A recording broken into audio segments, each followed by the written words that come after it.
Hey guys, welcome back to episode 2 of the MGA. Today we're going to be doing probably headlights and light removal. And then I'm going to take off the doors today on the inside here. So, with that being said, let's get started. So for the doors on these, it's super easy. It is just 4 screws on each hinge here. And then that door should pop up. So I'm also going to take off the trim. See if I can focus that for you guys. And then the trim is just a screw here that then lets the trim come off of the car. So I'm going to be using an impact wrench here to take it off, just so it's a little easier because I know those screws are going to be seized on. Alright guys, I'll go ahead and get a time lapse set up for you to watch me do this. It's not going to take very long, but we might as well.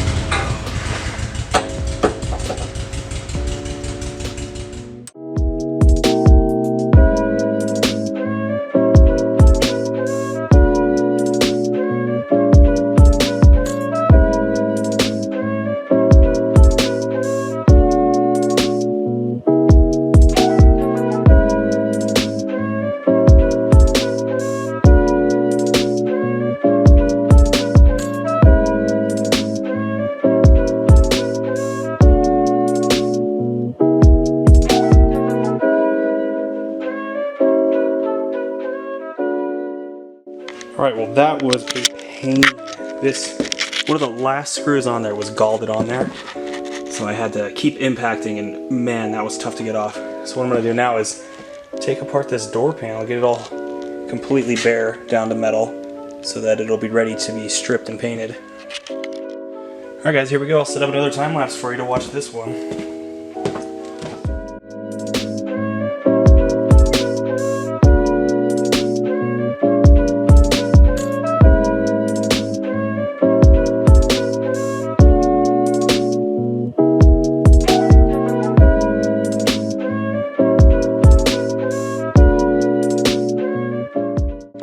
Alright guys, there you have it. The door is completely stripped. It looks like the original color on this car was white, which is something we had figured out before, but that's actually the color we're planning on going back to. So we're going to do a white exterior with a red interior, which I think will look pretty sharp.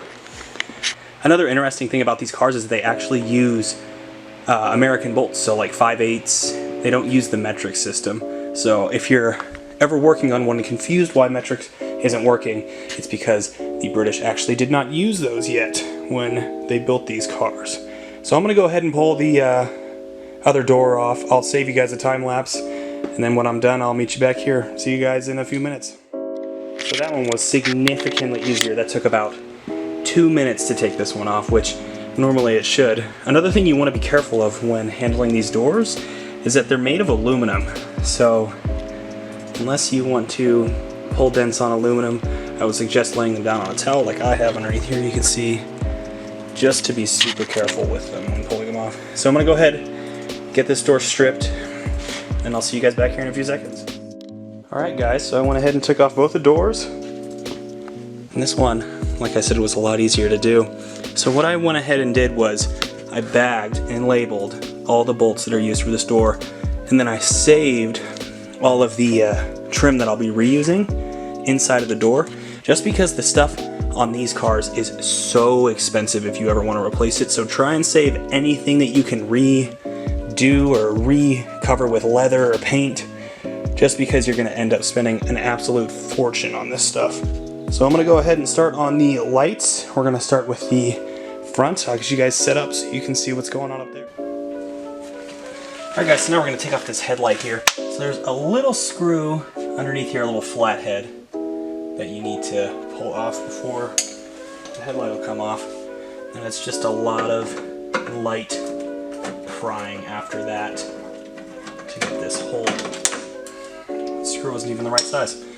So this, I just kind of took my flathead on the other side when I did that. Just lightly apply it at it, just because you don't want it to break.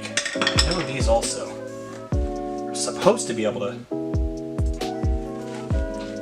push and twist out of here. So there we go for that. Just comes right off like that. And then this,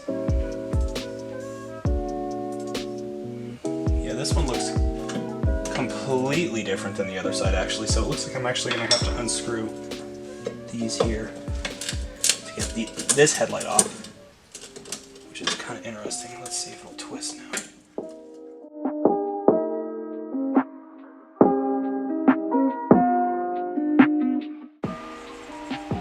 So this looks like, wow, yeah, this is actually an aftermarket headlight adaptation that they put on. I'll show you on the other side, it's completely different. Normally the headlights push in, twist, and then you can pull the silver ring off. But this is completely updated, which is actually kind of nice. So that's good to know. It looks like this headlight was holding water, so I'll have to test it and see if it's still good. But that's pretty much the easy way to get the headlight off. And then this guy down here should just twist, then pull.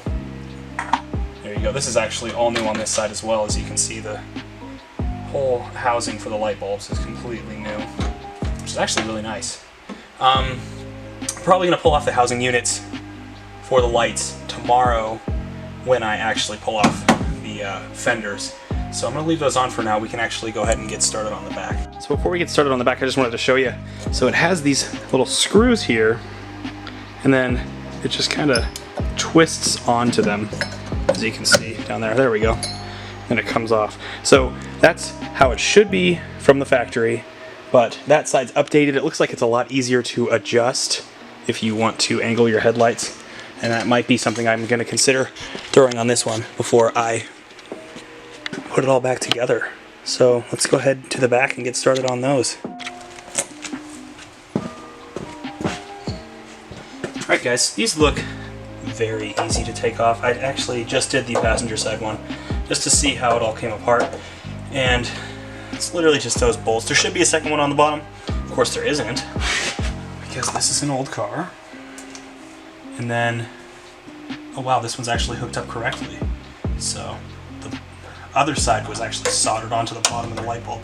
This bulb just twists out like that, and then you're actually able to, this is a flathead too. We're using a bunch of different bolts on this thing. Grab a flathead real quick.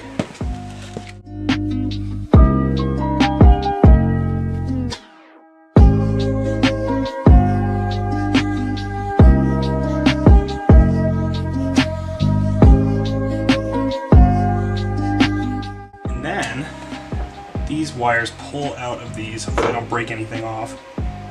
There we go. There's one. And I did go ahead and disconnect the battery just to be safe.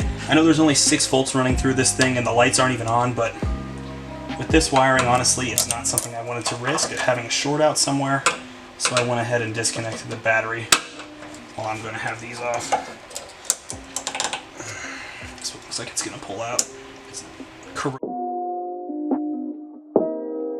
Okay, so then this should pop off here. There we go. And those pull right through and you have your unit here. Once again, I am going to go ahead and pull these guys here off tomorrow with the fenders. Great. Losing everything here. And yeah guys, so that's about it. I'll show you the final components of what we've done here today in just about a second. So here's the final product, guys. What we did today, we took off the doors, the front headlights, the tail lights, and then what I went ahead and did was I bagged and labeled all the components. So this is passenger tail light. I threw that in the corresponding door as well, just to keep it very organized. I know it's kind of a pain to do that, but in the long run, when you're 6 months down the line and you have no idea what you were doing or how you put things together or took them apart, it is very beneficial to be organized like this. So that's all for today, guys. Thanks so much for watching. Give a like and comment if you want to see more material like this. Hopefully I'll get some other videos of working on the other vehicles soon. So with that, I'll see you guys next time.